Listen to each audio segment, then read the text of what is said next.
Hello everyone, I'm Sruthi Hareram, an independent researcher based in Canada. Today I will show how cross-cloud campaign analytics and modern JavaScript come together to deliver fast, trustworthy insights for marketing and growth teams. So if you have ever waited on a slow dashboard or tried to connect data that lives in different places, this session is for you. So here's our path. I will outline the real problems team faces and then the end-to-end architecture.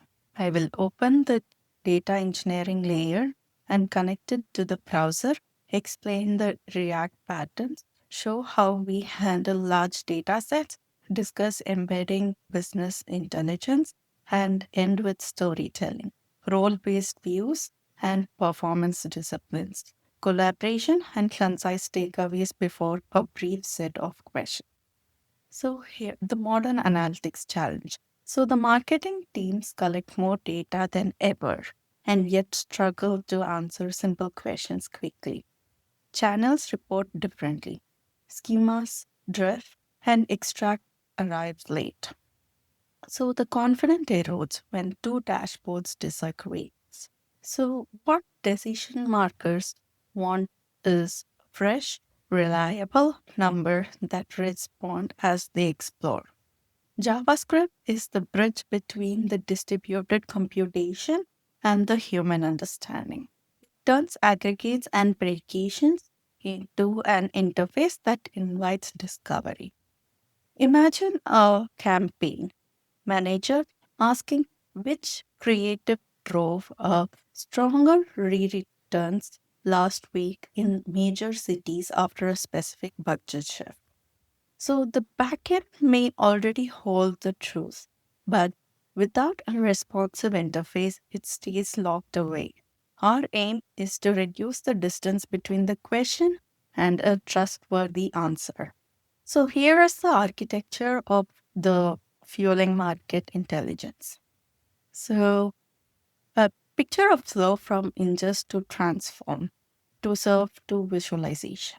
So data first lands in the durable object store that welcomes partitioning by date and by the source. An orchestration service schedules movement and health checks, so late or missing data is obvious rather than mysterious.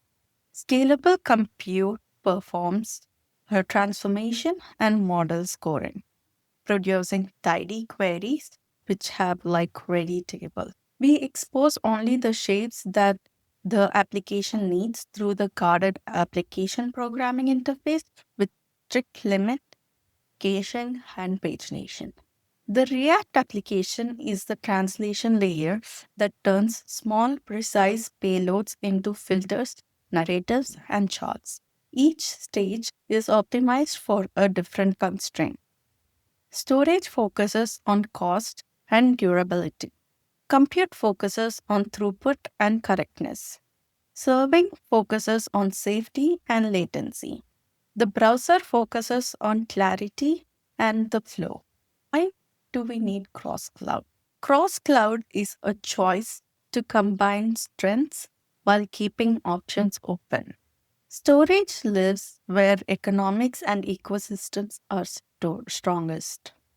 Transformation runs where entity identity governance and manage spark suit the team. We reduce data movement by processing close to sources and returning aggregates that the user will actually consume.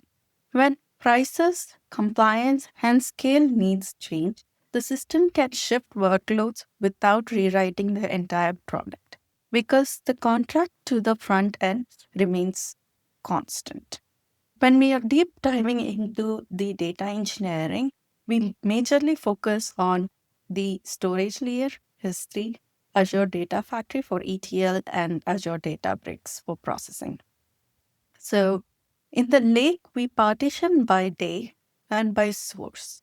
So queries scan only what they need. Lifecycle rules push cold data to cheaper tiers without breaking lineage.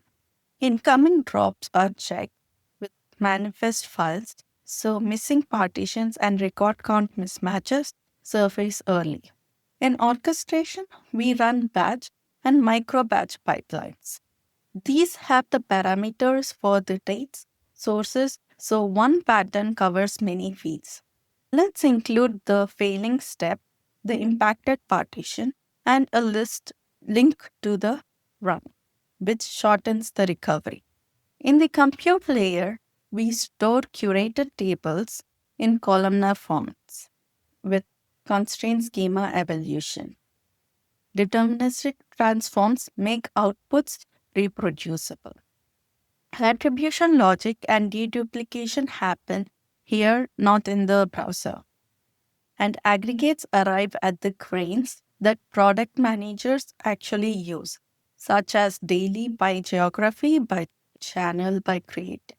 So, role level security applies at the query time using user identity claims. So, each tenant sees only their own groups. The serving layer enforces payload caps and compresses responses. Hot endpoints benefit from short server side caches, so surges do not hurt downstream systems.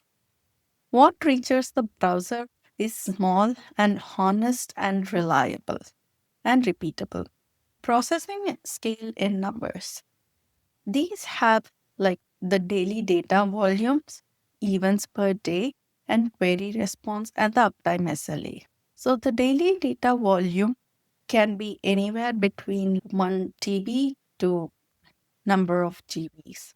And event per day, individual user interactions are like tracked and analyzed across like all the campaigns. So the SLA time is maintained to keep guaranteed availability of the dashboards. So from backend to the browser is the point where the understanding happens. We request only what we need, render quickly, and design interactions around real questions. A small initial payload confirms that the system is responsive. Deeper details arrive when the user shows intents. The feeling should be of the focus rather than the noise. Here is the React dashboard architecture, which has four major components like the component library, state management, API integration, and the performance layer. In React, we separate data, state, and presentation so the code base stays calm and the features grow. Reusable chart components share the same grammar, so title, axis, and empty states feel familiar. Filters such as date, geography channel, and creativity live in the central store with memorized selectors that prevent unnecessary network requests automatically include authentication. They retry with care, and stale requests are cancelled when the user changes direction. The interface updates immediately when a filter changes and the data fills in a moment later. This pattern gives confidence that every action was understood. So handling the large data sets on the client side. Large data sets do not require heavy interfaces. We virtualize long tables so the document only contains what is visible. We load progressively, sending a high level summary first and fetching details on demand. Small roll-ups run in background worker so the main thread stays responsive. Rapid filter changes are debounced so only the final intent triggers work. Payloads are capped and compressed so ordinary laptops on ordinary networks feel fast. Coming to the integration pattern with the Power BI, many organizations rely on the existing business intelligence assets. We embed those reports so they feel native. Single sign on carries identity into the frame. Event handlers keep filters synchronized in both directions, so a choice in React reflects in the embedded visual, and a selection in the visual updates the surrounding state. Exports to portable documents and spreadsheets are initiated from application itself, which keeps people in one place while sharing the results. So visualization storytelling with the data. Every chart should speak in a full sentence. The title states the conclusion rather than the category, such as Creative B outperformed Creative A by percent in cities with population above 1 million. A timeline shows what changed before and after the key event. Benchmarks provide context for whether a number is good or merely loud. And annotations connect movement in line to business decisions, which is how numbers become actions. Role based analytics view. So, executives need a calm summary of return on investment, spend pacing, and notable movers. Campaign manager, on the other hand, would require a tactical surface that crosses creative and geography with a clear next step. And analysts need freedom to slice and export the data. Present distinct entry points that share a single source of truth.